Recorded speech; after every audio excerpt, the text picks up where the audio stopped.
சாற்றுவோம். ஆர்த்தெழுந்து வருவோம், பணி திரண்டு போற்றுவோம். தந்தை போஸ்கோ நாமத்தை தரணி எங்கும் சாற்றுவோம். வருகிறார் தொன் போஸ்கோ நம்மை காண வருகிறார்.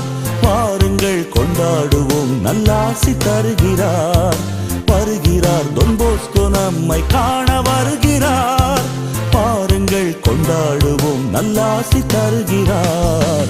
ஆர்த்தெழுந்து வருவோம், அணி திரண்டு போற்றுவோம். தந்தை போஸ்கோ நாமத்தை தரணி எங்கும் சாற்றுவோம்.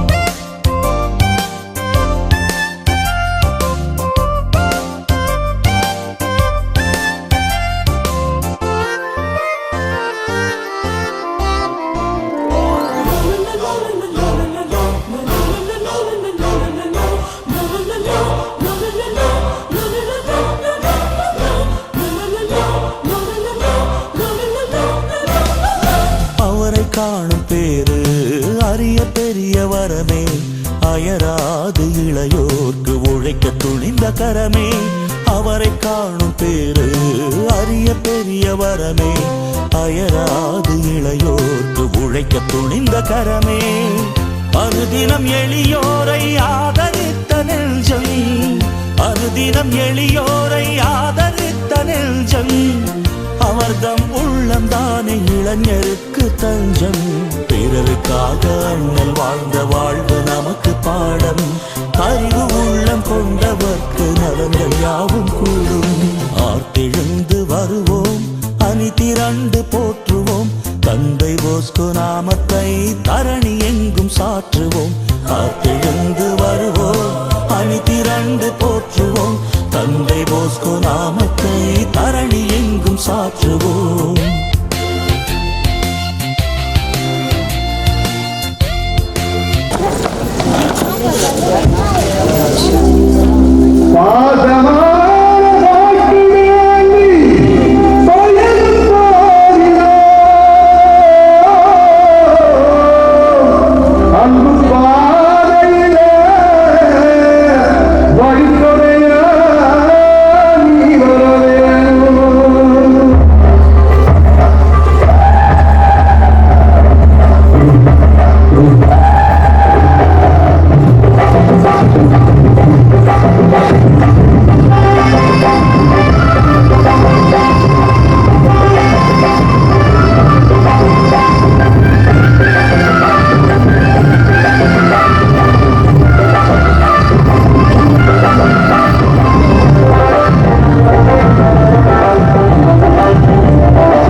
பாசமான வாழ்க்கையில் பயணம் போகிறாங்களாம்.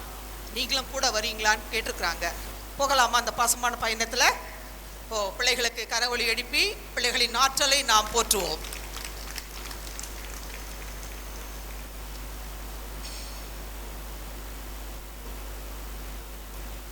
ஒரு பட்டணத்தில் டொன்போஸ்கோ இருந்தால் போதும் உலகமே திருந்திவிடும் அப்படின்ட்டு இத்தாலி நாட்டு அறிஞர் ஜான் பிசியோ என்பவர் கூறியிருக்கிறார். உண்மையிலே 19ஆம் நூற்றாண்டில் வாழ்ந்த டொன்போஸ்கோவினுடைய அடிச்சுவடுகள் தான் இன்றைக்கும் பேசப்படுகிறது என்று மறையுரையிலே மிக அருமையாக நம்முன் அவருடைய கருத்துக்களை பதிவு செய்தார். தந்தை அவர்கள் எப்படி டொன்போஸ்கோ அந்த நோக்கத்தை முன்னாலே குறித்து, உள் நோக்கத்தை எப்படி முன்னாலே குறித்து வெளியிட்டாரோ அதே போல இன்றைக்கும் அவரது புதிய கல்விக் கொள்கை மாணவர்கள் மத்தியிலே எழுச்சியோடு வலம் வந்து கொண்டிருக்கின்றது. அவருடைய அணுகுமுறைதான் இன்றைய சமுதாயத்திற்கு மிக அவசியம் என்று ஏற்றுக்கொள்ளப்பட்டிருக்கிறது.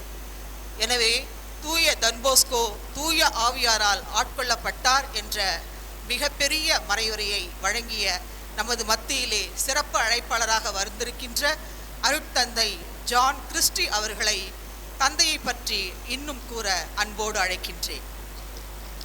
நான் ஏற்கனவே ஒரு நீண்ட நெறிய மறையுரை கொடுத்தேன். இருந்தாலும் நீங்கள் மறுபடியும் என்னை பேச சொல்லும்போது ஒன்ஸ் மோர் நீங்கள் ஒழுங்காக பேசுகிற வரைக்கும் நீங்கள் பேசிகிட்டே தான் இருக்கணுன்ற மாதிரி இருக்குது. ஓகே, ரொம்ப மகிழ்ச்சி. டொன்போஸ்கோவுடைய விழாவை எல்லா சலேசிய இல்லங்களிலும் கொண்டாடுவார்கள். இந்த ஆண்டு கொரோனா பெருந்தொற்று சூழலில் ரொம்ப பெரிய அளவில் கொண்டாடாமல் இருந்தாலும் நம்முடைய பங்கிலே இது மிக அழகாக நம்முடைய பங்கில் இருக்கின்ற பங்கு தந்தை மற்றும் சலேசியர்கள் இதை சிறப்பாக சிறப்பித்திருப்பது மிக்க மகிழ்ச்சி அளிக்கிறது. டொன்போஸ்கோ பற்றி பேச சொன்னீங்கன்னா எல்லா சலேசியர்களும் மணிக்கணக்கில் பேசுவாங்க. ஏன்னா டொன்போஸ்கோ தான் நம்முடைய ஹீரோ. இப்போ இந்த சிறுவர்கள்லாம் யார் உங்கள் ஹீரோனா அவங்க விஜய், அஜித் அப்படிலாம் சொல்கிறாங்களே. சலேசியரில் யார் உங்கள் ஹீரோனா டொன்போஸ்கோ தான் நம்ம ஹீரோ. டொன்போஸ்கோவை போல் நம்ம அழகாக முன்னுரையில் நம்ம ரொம்ப சூப்பராக ஒவ்வொரு நிகழ்ச்சிக்கும் அந்த முன்னுரை அழகாக கொடுக்குறாங்க. டொன்போஸ்கோ வரலாற்றிலே ஒரு திருப்பு முனையாக அமைந்தவர். அதுவரை இளையோரை குறித்த விஷயத்திலே யாரும் அந்த அளவிற்கு அன்பை வெளிப்படுத்தியது கிடையாது. இருக்கும் நிறைய பேர் இளைஞர்களுக்கு வேலை செய்தவங்க இருக்காங்க. ஆனால் டொன்போஸ்கோவுடைய ஒரு இளையோர் மீதான ஒரு பற்று அதற்கு முன்னால் அதை போல் யாரும் வெளிப்படுத்தியது கிடையாது. அதற்கு பிறகும் எப்படி இருக்கும்னு தெரியல. ஸோ அதனால்தான் இந்த டைட்டில் எவ்வளோ அழகாக போட்டிருக்காங்க. தந்த இனியவர், இளையோருக்காக இறைவன் தந்த இனியவர். நம்ம சேர்த்துக்கலாம். எல்லாருக்குமே டொன்போஸ்கோ சொந்தம் என்றாலும் இளம் வயதில் இருக்கின்றவர்களுக்கு டொன்போஸ்கோ ஒரு சிறப்பு பாதுகாவலர். அதனால்தான் திருத்தந்தை இரண்டாம் ஜான் பால் அவர் சொன்னார், father and friend of youth அப்படின்ற டைட்டிலே கொடுத்தார். இளையோரின் நண்பரும் தந்தையுமான டொன்போஸ்கோ. டொன்போஸ்கோ எப்படி பார்த்தார் அப்படின்னா, அது வரைக்கும் இளையோரை எல்லாருமே ஒரு பிரச்சனையாக தான் பார்த்தாங்க. யூத் ஐயோ ப்ராப்ளம். டொன்போஸ்கோ சொன்ன யூத் ஐயோ ப்ராப்ளம் இல்லை, அவங்கக்கிட்ட கொஞ்சம் ப்ராப்ளம் இருக்குது, அவங்களுக்கு ஒரு சில ப்ராப்ளம் இருக்குது. They are not problems, they have some problems, they may have some problems. அப்போ இளையோரை பிரச்சனையாக பார்க்காதீர்கள், இளையோருக்கு ஒரு சில பிரச்சனைகள் இருக்கிறதாக பாருங்கள் சொல்ல. அதான் ப்ரோ ஆக்டிவ் திங்கிங், நேர்மறையான ஒரு சிந்தனை. யூத் ஆர் யூஸ்லெஸ், யூத்தா யூஸ்லெஸ் பா அப்படின்னு சொன்னாங்க. டொன்போஸ்கோ சொன்ன no no no, don't say like that. Youth are useless. அவர்கள் பயனற்றவர்கள் அல்ல, அவர்கள் இன்னும் பயன்படுத்தப்படாமல் இருக்கின்றவர்கள் என்று சொன்னார். அப்போது இளையோரை பற்றி ஒருத்தர் இவ்வளோ ஒரு பற்றோடு பாசத்தோடு எதிர்நோக்கோடு, ஒரு நம்பிக்கையோடு, ஒரு அன்போடு இருக்கிற ஒரு மனிதரை, ஒரு புனிதரை அதுவரை நாம் கண்டதில்லை. தொன்போஸ்கோவுடைய ஆன்மீகத்தை சுருக்கமாக அவங்களுக்கு சொல்கிறேன். நம்ம வீட்டில் குழந்தைகள் இருக்காங்க, இளையோர் இருக்காங்க, நம்ம பங்குல இளையோர் இருக்காங்க. தொன்போஸ்கோ என்ன சொன்னார்னா, ஆன்மீகம் என்பது ரொம்ப கஷ்டமான விஷயம் கிடையாது. ஆன்மீகம் என்பது மிகவும் எளிமையான ஒன்று, இனிமையான ஒன்று. அது வரைக்கும் ஜப தபம் புனிதம் அப்படின்னா ரொம்ப ஒரு சிலருக்கு மட்டும்தான் என்று எல்லோரும் நினைத்து கொண்டிருந்தார்கள். தொன்போஸ்கோ சொன்னார், ஆன்மீகத்தை அன்றாட அனுபவமாக மாற்றி கொடுத்தார்.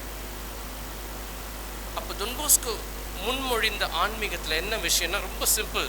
ஒவ்வொரு வீட்லேயும் இதை நம்ம செய்யலாம், ஒவ்வொரு நிறுவனத்துலேயும் செய்யலாம், ஒவ்வொரு பள்ளிக்கூடத்துலையும் செய்யலாம். ட்ரை பண்ணி பாருங்கள், உங்கள் வீடுகளில் இது செய்ய முடியுமான்னு பாருங்கள். தொன்போஸ்கோ என்ன சொன்னார்னா, ஒரு இளம் வயதில் இருக்கிற ஒருவரை புனிதத்தில் வழிநடத்த வேண்டுமென்றால், வளர்க்க வேண்டுமென்றால் 4 விஷயங்களை நீங்கள் கண்டிப்பாக செய்ய வேண்டும் என்று சொன்னார்.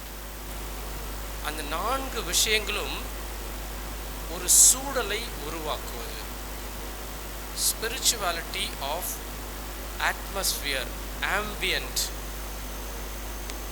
ஆன்மீக சூழலை உருவாக்கினால் போதும், இளையோரை நாம் நல்வழிப்படுத்தி விடலாம், அவர்களை அருள் வாழ்விலே வழிநடத்தி விடலாம் என்று சொன்னார்.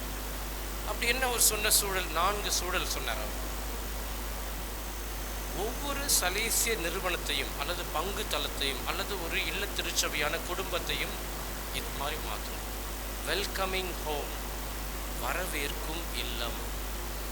நம்முடைய இல்லத்திலே, நம்முடைய பள்ளிக்கூடத்திலே, நம்முடைய ஆலயத்திலே, நம்முடைய சலேசிய நிறுவனத்திலே இளையோர் வர நுழைய ஆசைப்பட வேண்டும். அப்போ அவர்களை ஏற்றுக்கொள்ளக்கூடிய ஒரு சூழலை உருவாக்குங்கள். அவங்ககிட்ட தப்பு கண்டுபிடிக்கிறது, அவங்கள குறை சொல்லிகிட்டே இருக்கிறது, அவங்கள மட்டம் தட்டிகிட்டே இருக்கிறது, அவங்கள பற்றி எப்பொழுதுமே தப்பாக சொல்கிறது இல்லை. வெல்கம். அவர்கள் இது என்னுடைய இல்லம், இங்கே நான் தங்க வாழ விரும்புகிறேன் என்கின்ற அந்த ஒரு உணர்வை நாம் உருவாக்க வேண்டும். எந்த ஒரு இளையோருக்கும் நோ யூத்தா வரக்கூடாது, பையங்களாம் பிரச்சனை பண்ணுவாங்க, வாண்ணா, நோ.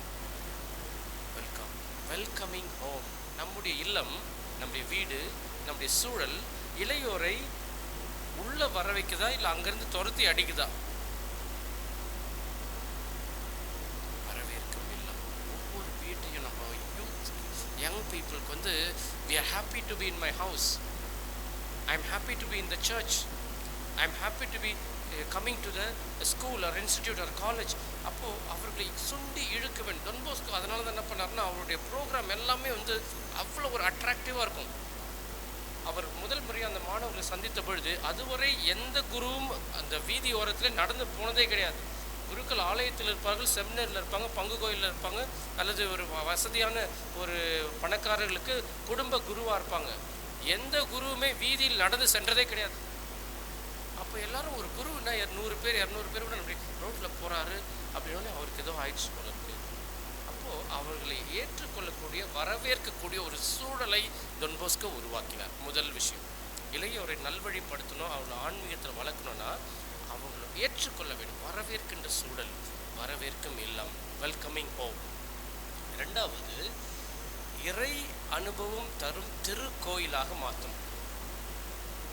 அவங்க கோவிலுக்குள்ளே வந்து நற்கருணை பிழைக்கு முன்னாடி முட்டி போட்டால் மட்டும்தான் இறை அனுபவம் கிடையாது.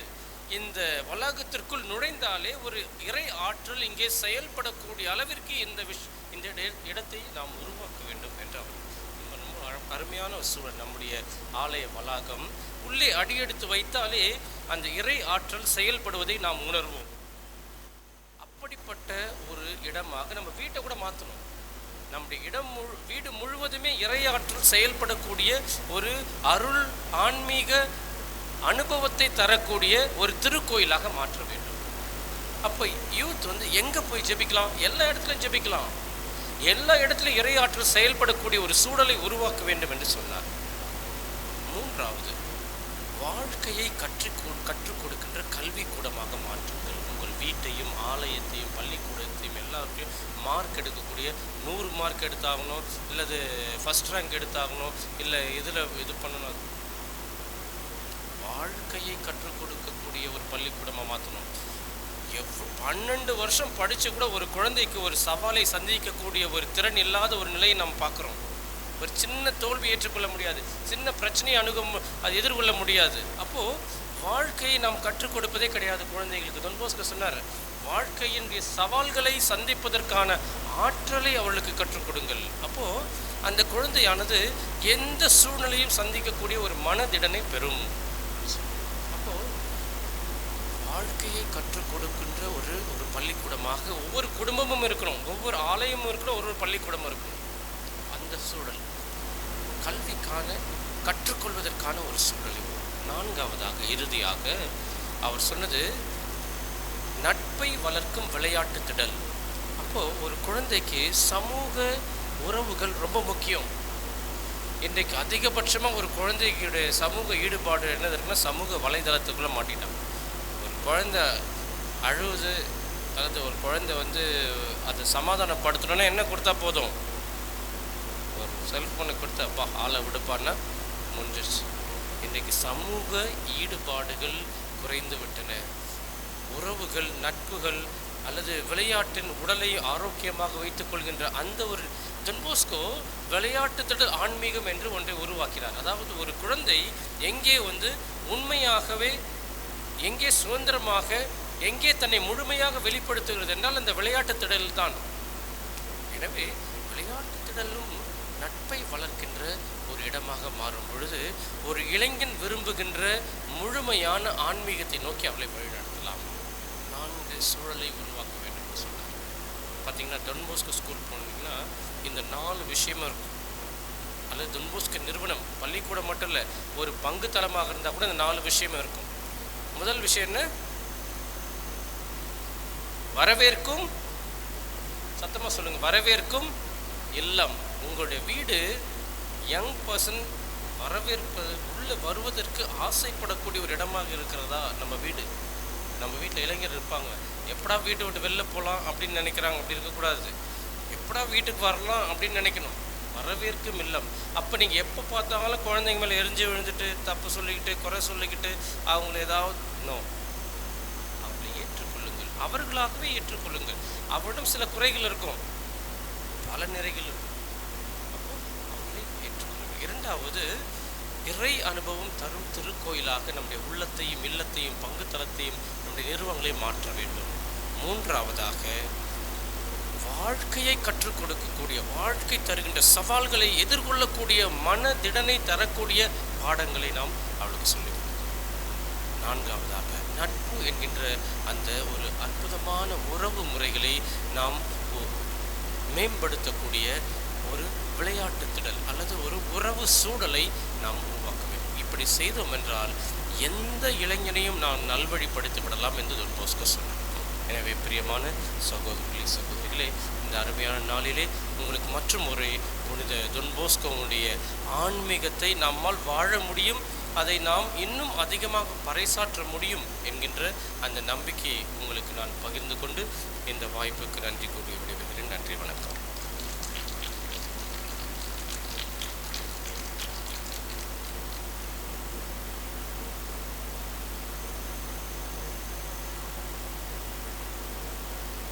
தந்தை கூறியது போல் அந்த காலத்தில் தொன் போஸ்கோ தெருவில் நடந்து போயிட்டுருப்பார். யாரெல்லாம் கூப்பிடுவார்? அனாதை பிள்ளைகள், கைவிட்ட பிள்ளைகள், யாரும் இல்லாத தத்தளிக்கின்ற பிள்ளைகள், இவர்களை கூப்பிட்டுக்கிட்டு ஜாலியாக பாட்டு பாடிட்டு போயிட்டே இருப்பாராம். அவர் பாட்டு பாடி போயிட்டு இருக்கும்போது மாடிப்படியில் இருக்கிற அந்த பெற்றோர்கள் எல்லாம் பார்த்துட்டு அவங்க குழந்தைகளையும் கூப்பிட்டு வந்து அவரோட சேர்த்து விட்ருவாங்க. அவரை எல்லாரையும் கூட்டிகிட்டு போய் தேவநக்கடை முன்னால் முழந்தால் படிட்டு ஒரு சின்ன ஜெபம் சொல்லிட்டு தேவரக்கன் ஆசீர்வாதம் கொடுத்து அனுப்பி வைப்பாராம். இதுதான் அவருடைய பணியினுடைய ஆர்வம். நம்மளுடைய பங்கு தந்தையை சொன்னாங்க, இந்த தொன் போஸ்கோவினுடைய இந்த 3 நாட்களில் இன்னும் தொன் போஸ்கோவை பற்றி நீங்கள் நிறையா அறிந்து கொள்ளணும் அப்படின்ற நோக்கத்தில் தான் இந்த நாங்கள் விழாவை எடுத்திருக்கோம் அப்படின்னு சொன்னாங்க.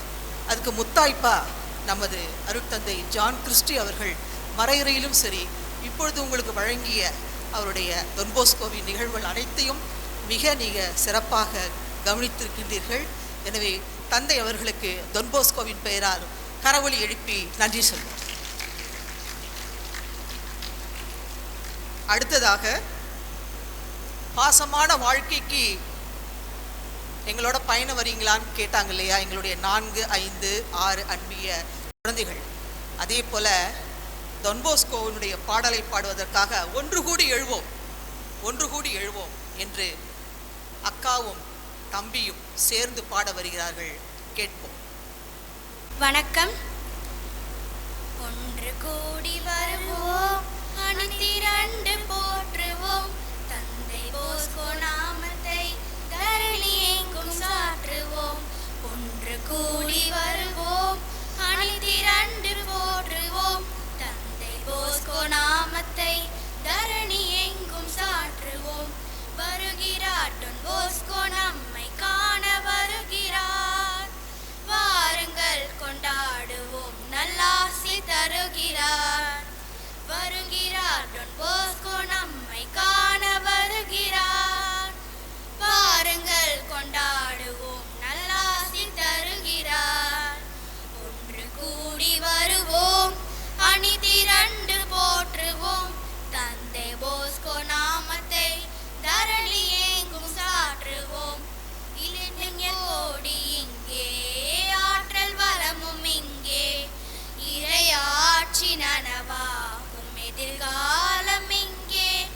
இளைஞர் கோடி இங்கே, ஆற்றல் வளமும் இங்கே, இறையாட்சி நனவாகும் எதிர்காலம் இங்கே. வாலிபர் வாழ்வினையே ஒளிர வைத்த முதல்வன், வாலிபர் வாழ்வினையே ஒளிர வைத்த முதல்வன், வளமுடன் வழி நடத்த இறைவன் தந்த தலைவன். அன்பு பக்தி அறிவோம் என்று அரவணைத்த தந்தை, அண்ணல் போஸ்கோ என்னும் தீபம் அகிலம் காணும் விந்தை.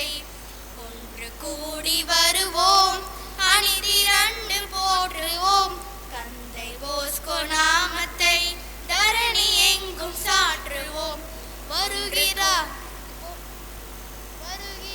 டான் போஸ்கோ நம்மை காண வருகிறார், வாருங்கள் கொண்டாடுவோம் நல்லாசி தருகிறார். வருகிறார் டான் போஸ்கோ நம்மை காண வருகிறார், வாருங்கள் கொண்டாடுவோம் நல்லாசி தருகிறார். ஒன்று கூடி வருவோம், அணிதிரண்டு போற்றுவோம், தந்தை போஸ்கோ நாமத்தை தரணி எங்கும் சாற்றுவோம். கூடி வருவோம், அணிதிரண்டு போற்றுவோம், தந்தை போஸ்கோ நாமத்தை தரணி எங்கும் சாற்றுவோம். புனிதர் டான் போஸ்கோவே எங்களுக்காக வேண்டிக் கொள்ளும். நன்றி.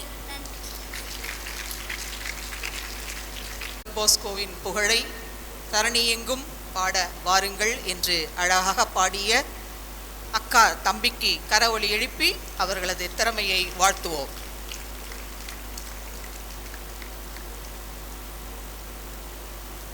புனித தொன்போஸ்கோ 3 பக்திகளை தன்னுடைய வாழ்க்கையில் ஏற்றுக்கொண்டவர்.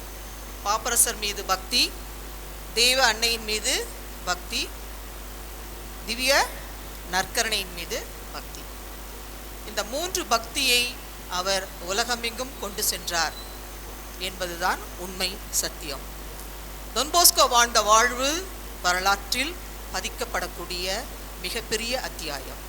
இன்றளவும் பேசப்படுகிறது என்று அல்ல, இன்றும் இனிமேலும் இளைஞர்கள் உள்ளவரை தொன்போஸ்கோவை பற்றி நாம் பேசிக்கொண்டுதான் இருப்போம். தொன்போஸ்கோ தன்னுடைய பணிகளை தொடங்கும் பொழுது தேவ அன்னையிடம் அதிகமாக ஜெபிப்பார். தேவ அன்னையிடம் ஜெபித்து விட்டு பிறகுதான் தன்னுடைய பணிகளை செய்ய அவர்கள் புறப்படுவார்கள். அவர் சொல்வார், தன்னுடைய அறிவையும் திறமையும் மற்றும் உழைப்பையும் பயன்படுத்திட்டு இறுதியாக இறைவனின் பராமரிப்பில் நம்பிக்கை வைக்கணும். அதை பற்றி தான் அவங்களோட நான் பேச வந்திருக்கிறேன். இறைவனின் தேவ பராமரிப்பில் தொன்போஸ்கோ வைத்த நம்பிக்கை எப்படிப்பட்ட நிகழ்வுகளை அவருக்கு நடத்தி கொடுத்தது என்பதற்காக சில நிகழ்வுகளை பதிவு செய்ய விரும்புகின்றேன். டான் போஸ்கோ நம்மால இயன்றதை செய்வோம், இயலாததை இறைவன் செய்வார் என்று சொல்வார். நம்மால இயன்றதை செய்வோம், இயலாததை யார் செய்வார்? இறைவன் செய்வார்.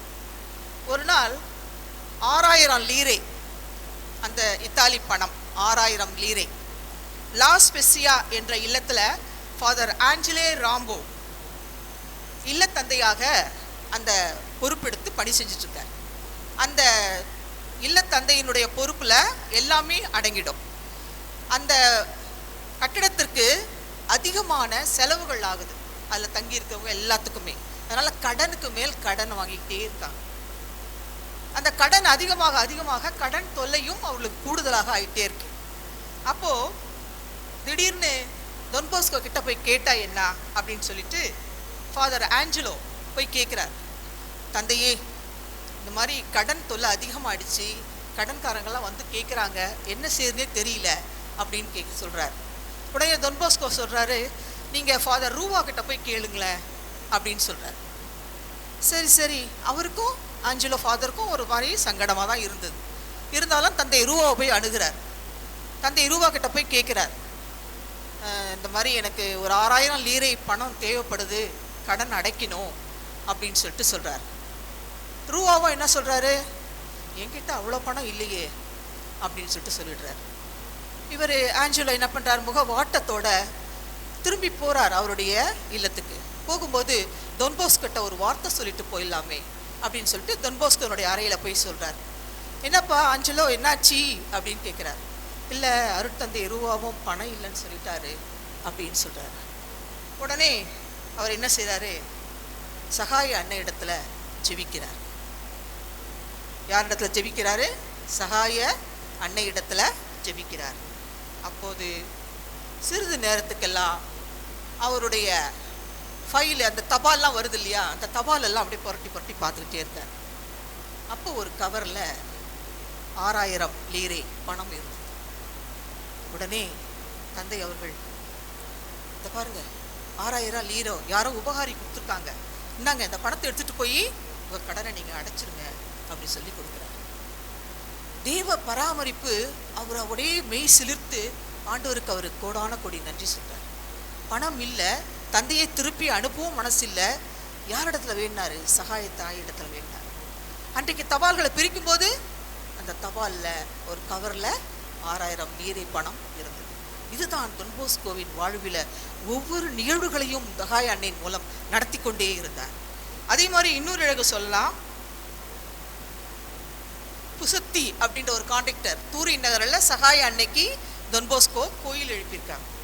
அந்த கோயில் எழுப்பி கட்டட வேலை நடந்துட்டு இருக்கும்போது கூலி கொடுக்கறதுக்கு பணம் இல்லை, அவரிடத்துல கூலி கொடுக்கறதுக்கு பணம் இல்லை. அப்போது ரொம்ப மனசு கஷ்டமாக இருக்குது அவருக்கு, என்ன பண்ணுறதுனே தெரியல.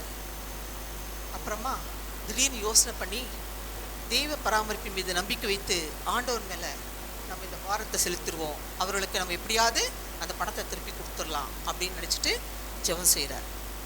அப்போது ஒரு உபகாரி வந்து, இந்தாங்க உங்களுக்கு கொடுக்க வேண்டிய 5000 லீரே, 5000 லீரே, இதை நீங்கள் பெற்றுக்கொள்ளுங்க அப்படின்னு சொல்லி இதை கொடுக்குறாரு. உடனே அந்த கான்ட்ராக்ட்கார்ட்ட அந்த பணத்தை கொடுத்து என்ன செய்கிறாரு, அதை சரி செஞ்சுறாரு. இப்படி தான் டான் போஸ்கோனுடைய வாழ்வில் இருக்கிற பல நிகழ்வு நிறைய சொல்லிக்கிட்டே போகலாம், நேரம் இல்லை. அதே போல் ஆரட்ரிக்காக ஒரு பில்டிங் வாங்குறாரு.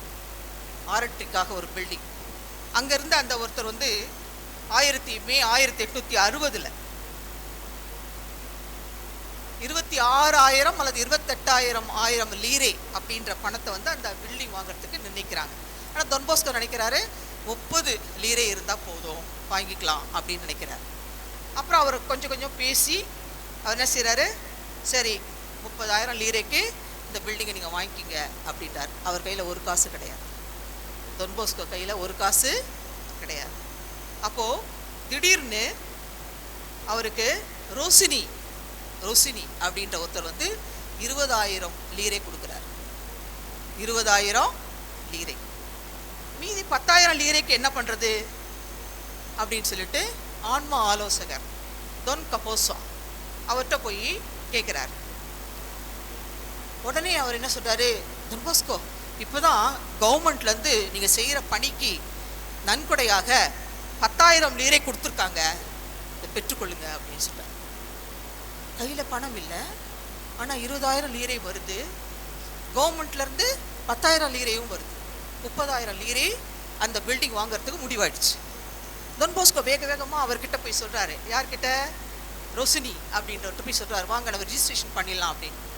ரிஜிஸ்ட்ரேஷன் பண்ணும்போது அதனுடைய செலவு இருக்கு இல்லையா, அந்த செலவுக்கு அவர் யோசிக்கல. அப்போது திடீர்னு ரிஜிஸ்ட்ரேஷன் செலவுக்காக அவர் யோசனை பண்ணிட்டு இருக்கும்போது திடீர்னு 33,500 லீரே அப்படின்ற அந்த செலவு தொகையை அங்கே இருக்கிறவங்களே என்ன செய்கிறாங்க, கொடுக்குறாங்க. தொன் போஸ்கோ நீங்கள் ரிஜிஸ்டர் பண்ணுங்கள், நாங்கள் அந்த பணத்தை கொடுத்துறோம் அப்படின்னு சொல்லிட்டு சொல்லுறாங்க.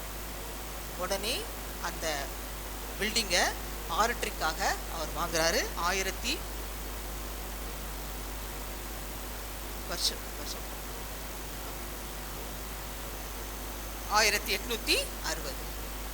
இப்படி வெறும் கையில் முழம் போடலாமா அப்படின்றது பழமொழியெல்லாம் நம்ம கேட்டிருக்கிறோம். ஆனால் தொன் போஸ்கோ வாழில அப்படி கிடையாது. தெய்வ பராமரிப்பின் மீது அவர் வைத்த அளவற்ற நம்பிக்கை தான் இன்றளவும் சலேசிய குடும்பங்களில், சலேசிய நிறுவனங்களில், சலேசியர்கள் பணியாற்றுகின்ற ஆலயங்களில் நிகழ்ந்து கொண்டிருக்கின்றது, நிகழ்ந்து கொண்டிருக்கிறது. இதுதான் தொன் போஸ்கோ ஒரு புனிதராக நமக்கு கொடுத்த பெரிய கொடை. தெய்வ பராமரிப்பை நாம் நம்பினால் தொன் போஸ்கோவை போல பல புதுமைகள் ஆண்டவர் மீது வைத்திருக்கிற நம்பிக்கையினால் நிகழும். இதுதான் உண்மை. எனவே தூய தொன் போஸ்கோவை இதோ தூய ஆவி பங்கின் 30 ஆண்டுகளுக்கு மேலாக பணிபுரிந்து கொண்டிருக்கின்ற சலேசிய குருக்களையும் சலேசிய கண்ணியர்களையும் ஆசீர்வதியும், தொடர்ந்து அவர்களை வழிநடத்தும். நாங்களும் தேவ பராமரிப்பின் மீது நம்பிக்கை வைத்து வாழ எங்களை எப்பொழுதும் வழிநடத்தும்படியாக வேண்டுகின்றோம். இந்த வாய்ப்பிற்கு நன்றி கூறி விடைபெறுகிறேன். வணக்கம். நீ இளைஞன் அது போதும் உன்னை அன்பு செய்ய என்று அனாதைகளின் தந்தையும் இளைஞர்களின் நல் வழிகாட்டியுமான புனித ஜான் போஸ்கோ இன்றும் நம்மிடையே வாழ்ந்து கொண்டுதான் இருக்கின்றார். இன்றளவும் அவர் விட்டு சென்ற பணிகளை சலேசிய குருக்கள் செய்து கொண்டுதான் இருக்கின்றார்கள். எனவே சலேசியர்களின் இப்பணியினை நாம் சிறப்பிக்க இன்றைக்கு 4, 5, 6 அன்பியங்கள் நமது சிறப்பு அழைப்பாளராகிய அருட்தந்தை ஜான் கிறிஸ்டி அவர்களை மேடைக்கு அழைத்து சிறப்பி செய்யுமாறு அன்போடு உங்களை கேட்டுக்கொள்கின்றேன்.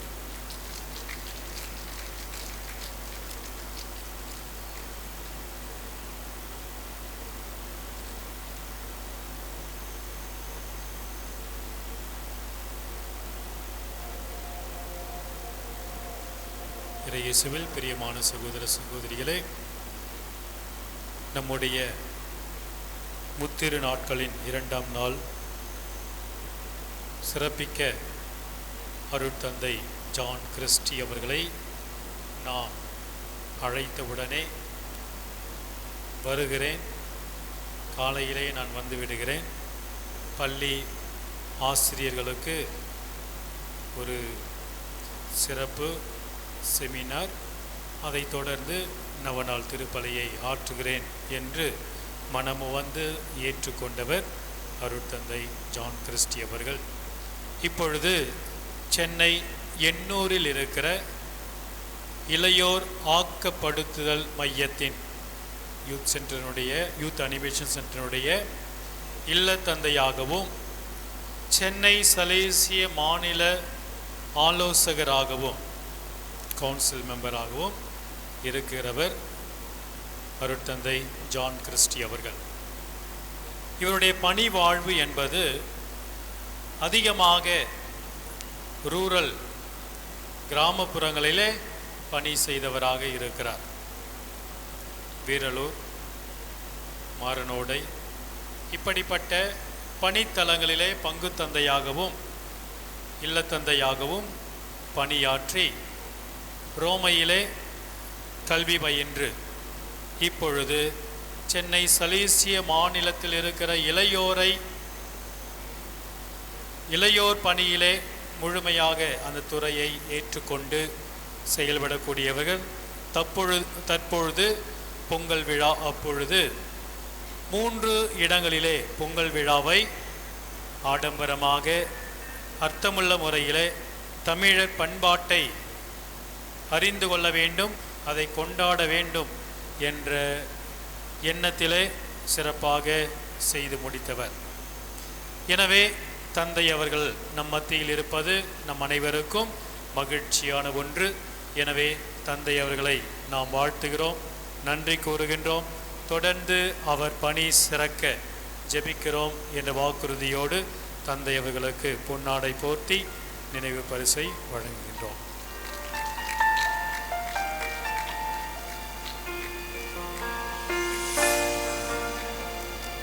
நமது தந்தை அவர்களுக்கு சிறப்பிக்க மிஸ்டர் டெனன்ஸ், மிஸ்ஸஸ் திரவியம் அவர்கள் வருகிறார்கள்.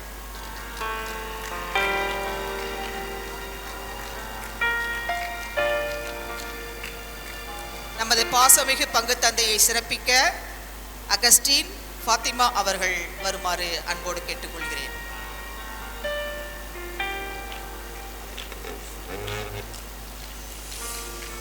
அன்பு சகோதர சகோதரிகளே, நான் இன்றைய தினம் வருவதற்கு ஏற்றுக்கொண்டதற்கு முக்கியமான ஒரு காரணம், சென்ற 16ஆம் தேதி சலேசிய மாநிலத்திலே 3 இடங்களிலே இளையோர் பொங்கல் என்று கொண்டாடினோம்.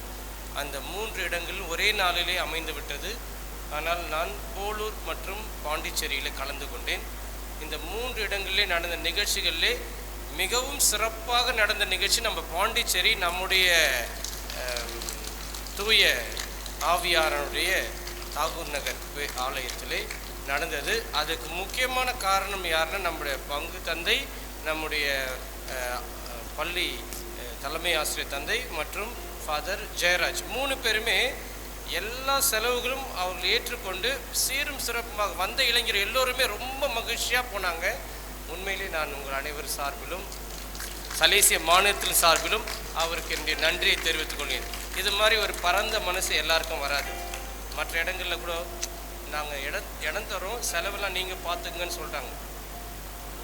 ஃபாதர் சொன்னார், எல்லாம் கிராமப்புறத்துலேருந்து வந்த இளைஞர்கள் நல்ல சாப்பாடு கொடுப்போம், அவங்களுக்கு நல்ல ஒரு சூழலை உருவாக்குவோம், மகிழ்ச்சியாக அவங்கள நம்ம அந்த நாள் முழுவதும் அவங்களுக்கு நல்ல சிந்தனைகள் நல்ல சூழலை உருவாக்கும் என்று ரொம்ப சூப்பராக பண்ணாங்க. நல்லா கைத்தட்டி உங்கள் ஒவ்வொருவருக்கும் உங்களுக்கு கூட கைத்தட்டணும். ஏன்னா வருஷம் மக்களுக்கு தான் நான் பொங்கல் நடத்துவேன். இந்த முறை அதை நடத்த முடியல. அவங்க சாக்ரிஃபைஸ் பண்ணி ஒரு பங்குக்கு மட்டுமில்லை, இந்த மறை மாநிலத்துக்கு சலேசிய மாநிலத்துக்கே நடத்திட்டாங்க. ஏன்னா மக்களுக்கும் நன்றி சொல்கிறேன் நான். Thank you very much father for your kindness and generosity. அடுத்ததாக நம்முடைய உதவி பங்கு தந்தை பாசமிகு அருட்தந்தை ஜெயராஜ் அவர்களை சிறப்பிக்க ஆரோக்கியதாஸ் நான்சி அவர்களை அன்போடு அழைக்கின்றேன்.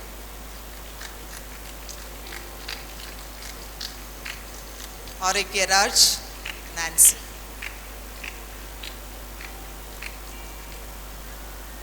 நன்றி தந்தையார் அவர்களுக்கும்.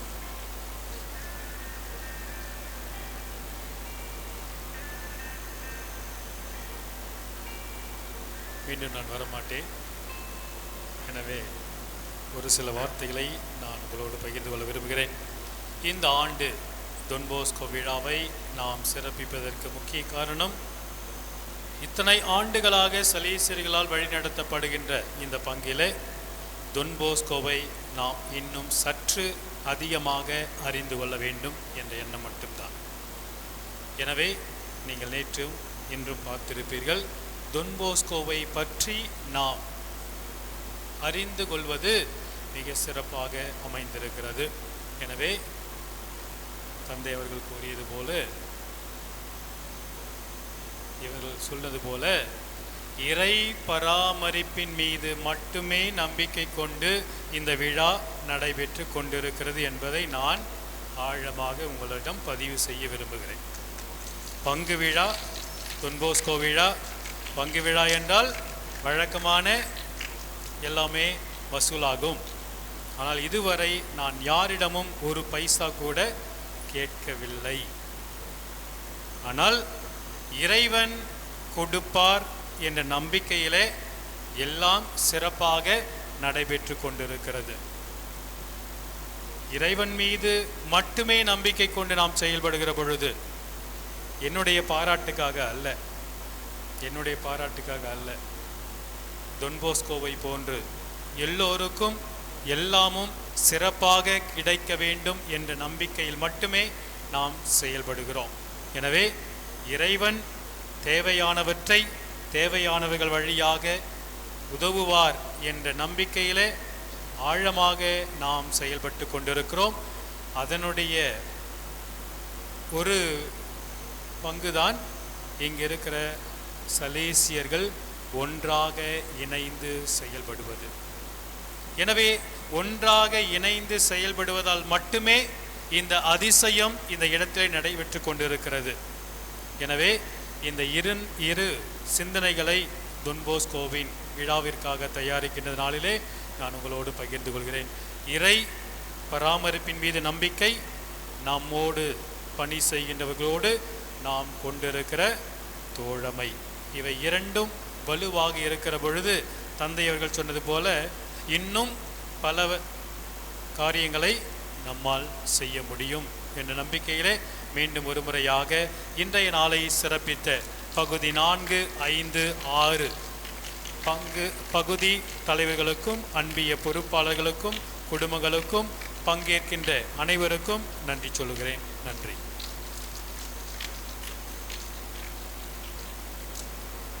இறைவன் எவ்வளவு நல்லவர் என்று சுவைத்து பாருங்கள் என்று சொன்ன தாவீது அரசரை போல தொன்போஸ்கோ மாமேதை, அனாதைகளின் தந்தை, இளைஞர்களின் தந்தை என்பதை நாம் உணர்ந்து கொண்டிருக்கின்றோம்.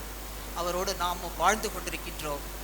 எனவே இறைவனை நாம் துதிக்க மறக்கக்கூடாது, அவருக்கு நன்றி சொல்ல மறக்கக்கூடாது என்பதை நாமும் ஒவ்வொரு நாளும் நினைத்து கொண்டுதான் இருக்கின்றோம். எனவே இந்த 4, 5, 6 அன்பியங்களின் சார்பாக லவ் கம் டவுன் என்ற ஆங்கில நடனத்தை பார்க்க உங்களை அன்போடு கேட்டுக்கொள்கின்றேன்.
ஏஞ்சலின் கிறிஸ்டி குட்டிக்கு பாராட்டு சொல்லி கைத்தட்டுவோமா?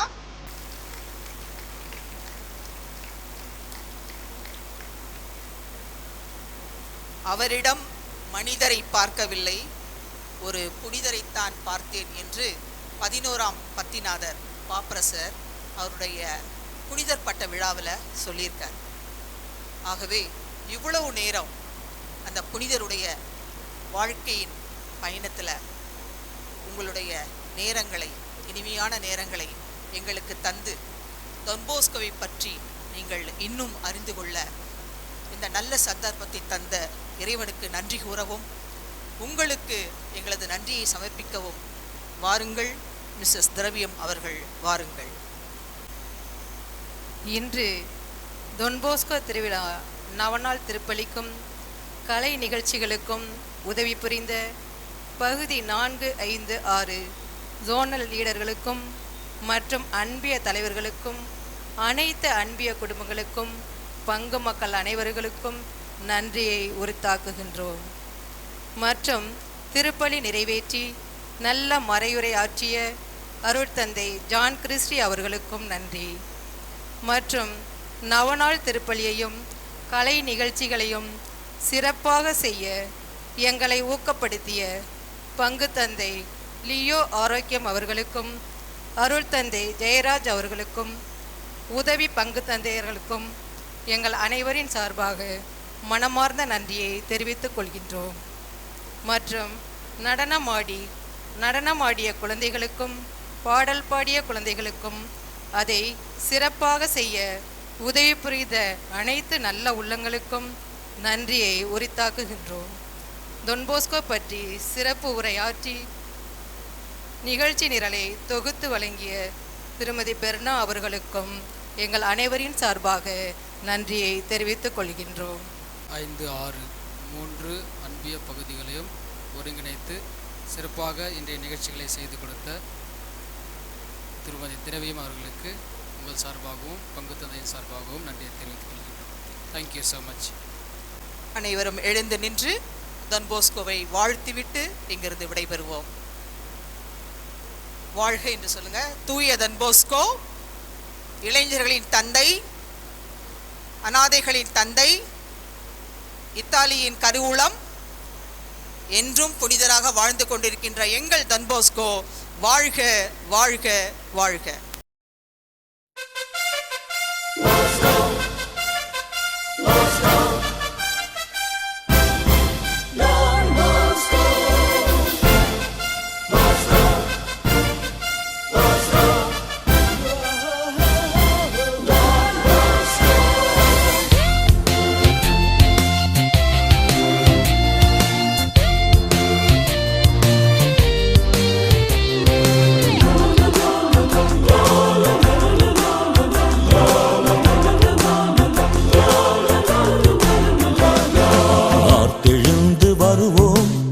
திரண்டு போற்றுவோம் தந்தை போஸ்கோ நாமத்தை தரணி எங்கும் சாற்றுவோம். ஆர்த்தெழுந்து வருவோம், அணி திரண்டு போற்றுவோம் தந்தை போஸ்கோ நாமத்தை தரணி எங்கும் சாற்றுவோம். வருகிறார் தொன்போஸ்கோ நம்மை காண வருகிறார், பாருங்கள் கொண்டாடுவோம் நல்லாசி தருகிறார். வருகிறார் தொன்போஸ்கோ நம்மை காண வருகிறார், பாருங்கள் கொண்டாடுவோம் நல்லாசி தருகிறார்.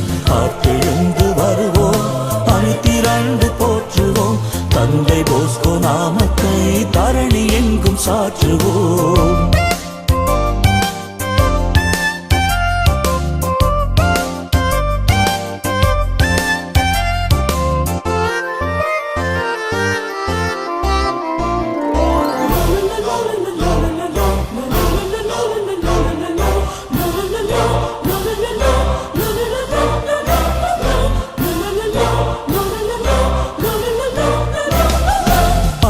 காணும் பேரு அரிய பெரிய வரமே, அயராது இளையோர்க்கு உழைக்க துணிந்த கரமே.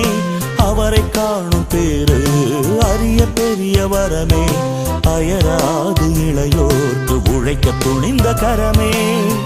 அனுதினம் எளியோரை ஆதரித்த நெஞ்சம் அனுதினம் எளியோரை ஆதரித்த நெஞ்சம், அவர்தம் உள்ளம்தானே இளைஞருக்கு தஞ்சம். பிறருக்காக அண்ணல் வாழ்ந்த வாழ்வு நமக்கு பாடம், அறிவு உள்ளம் கொண்டவர்க்கு நலங்கள் யாவும் கூடும். ஆர்த்தெழுந்து வருவோம், அணி திரண்டு போற்றுவோம், தந்தை போஸ்கோ நாமத்தை தரணி எங்கும் சாற்றுவோம். ஆர்த்தெழுந்து வருவோம், அணி திரண்டு போற்றுவோம், தந்தை போஸ்கோ நாமத்தை தரணி எங்கும் சாற்றுவோம்.